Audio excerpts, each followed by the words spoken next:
नमस्कार भाइयों और बहनों। स्वतंत्रता दिवस के इस पावन पर्व पर आप सबका हृदय से स्वागत है। आज हम उस मातृभूमि को नमन करने के लिए एकत्र हुए हैं जिसकी मिट्टी में त्याग, तपस्या और बलिदान की सुगंध बसी है।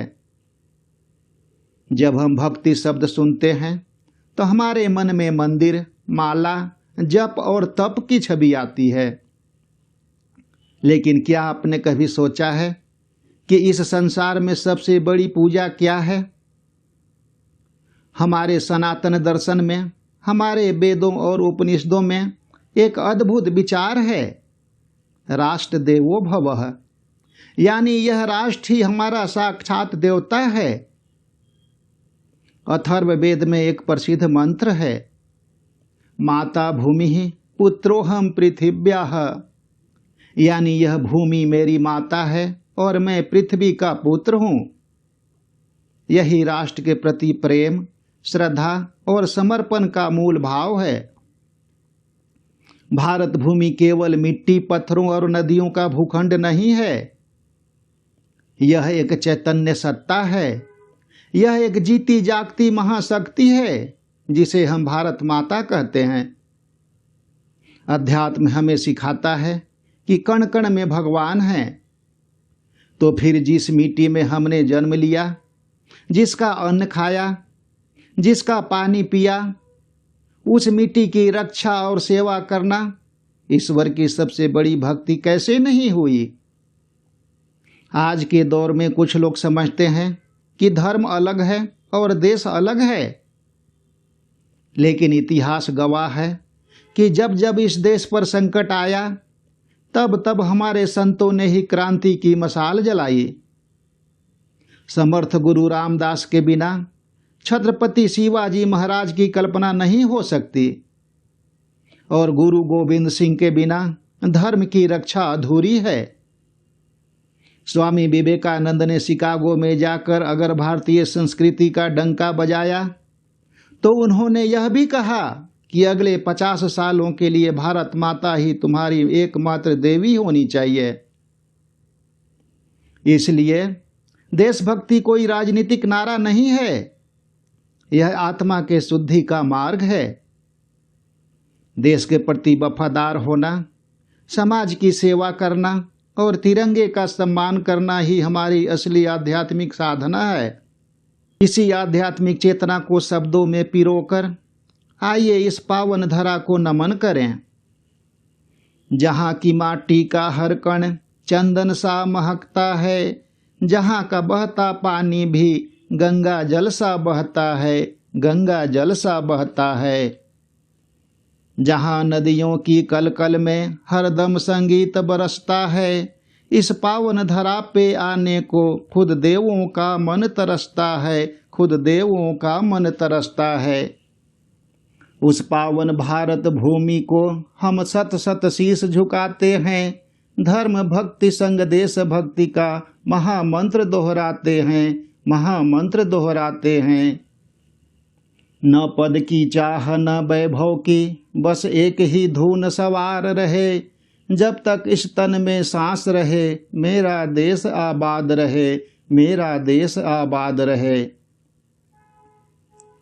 जब मर्यादा पुरुषोत्तम भगवान श्री राम ने सोने की लंका को जीत कर भी उसे त्याग दिया तो उन्होंने लक्ष्मण से एक ऐतिहासिक बात कही थी, अपि स्वर्णमयी लंका न मे लक्ष्मण रोचते, जननी जन्मभूमिश्च स्वर्गादपि गरीयसी। अर्थात हे लक्ष्मण, यह लंका भले ही सोने की हो लेकिन मुझे इसमें कोई मोह नहीं है। माता और जन्मभूमि का स्थान स्वर्ग से भी ऊंचा है। मित्रों, यह राष्ट्रभक्ति का बहुत ही सुंदर आधार माना गया है। भगवत गीता में भगवान श्री कृष्ण लोक कल्याण के लिए कर्म करने की प्रेरणा देते हैं। राष्ट्र के लिए निस्वार्थ सेवा भी उसी लोक संग्रह का एक रूप मानी जाती है। यही हमारे देश का डीएनए है। हमारे लिए राष्ट्र की रक्षा धर्म की रक्षा से अलग नहीं है। एक सच्चा भक्त कभी अपने देश को नुकसान नहीं पहुंचा सकता।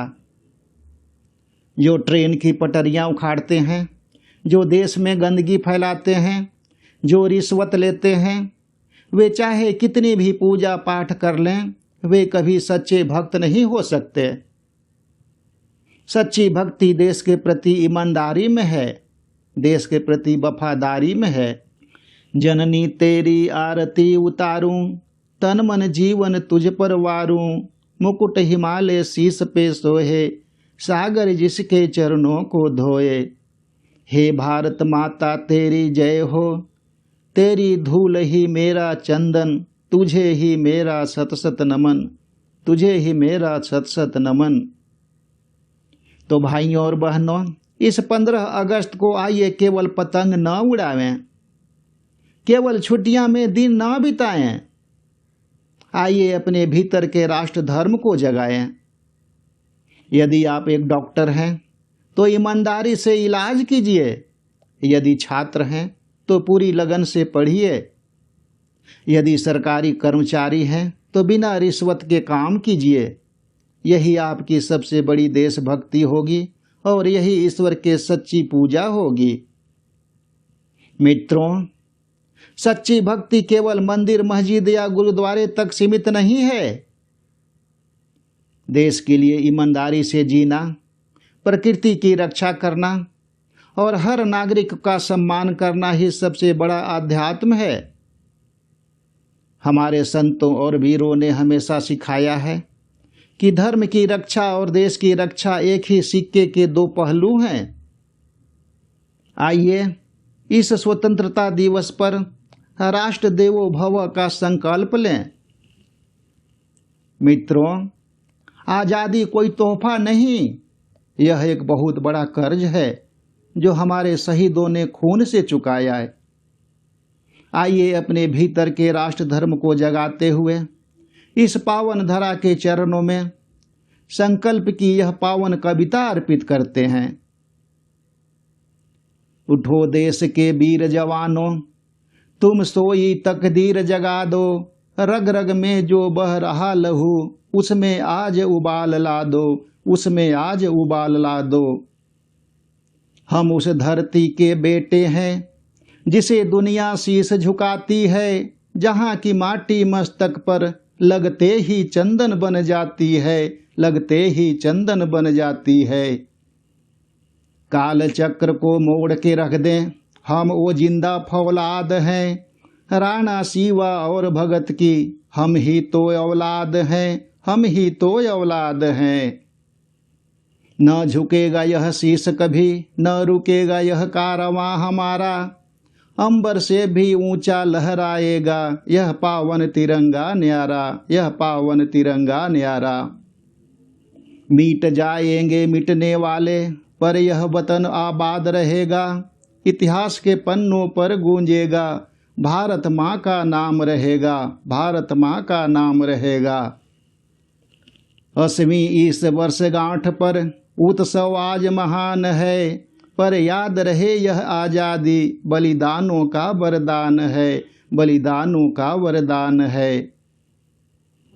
लाखों ने प्राण गंवाए थे, लाखों ने कष्ट उठाए थे, तब जाकर इस भारत माता ने आज़ादी के दिन पाए थे, आज़ादी के दिन पाए थे।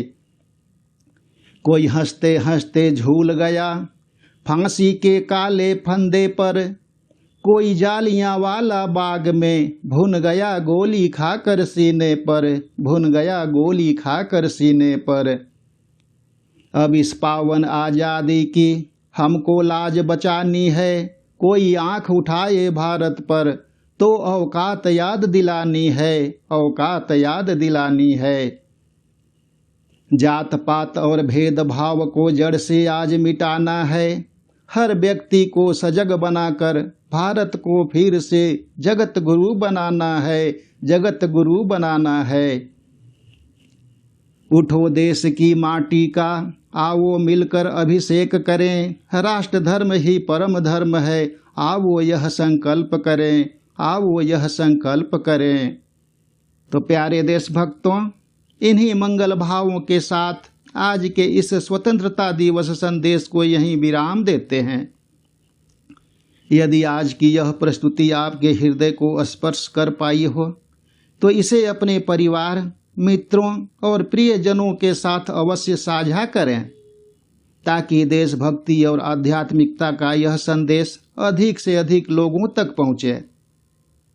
यदि आप ऐसे ही अध्यात्म, भगवत गीता और जीवन को प्रेरणा देने वाली विचार सुनना पसंद करते हैं तो चैनल को सब्सक्राइब कर लें, ताकि आप हमारे साथ हमेशा जुड़ा रहें। आने वाले वीडियो में फिर एक नए चिंतन के साथ मिलेंगे। आप सभी को स्वतंत्रता दिवस की हार्दिक शुभकामनाएं। वंदे मातरम। जय हिंद, जय भारत।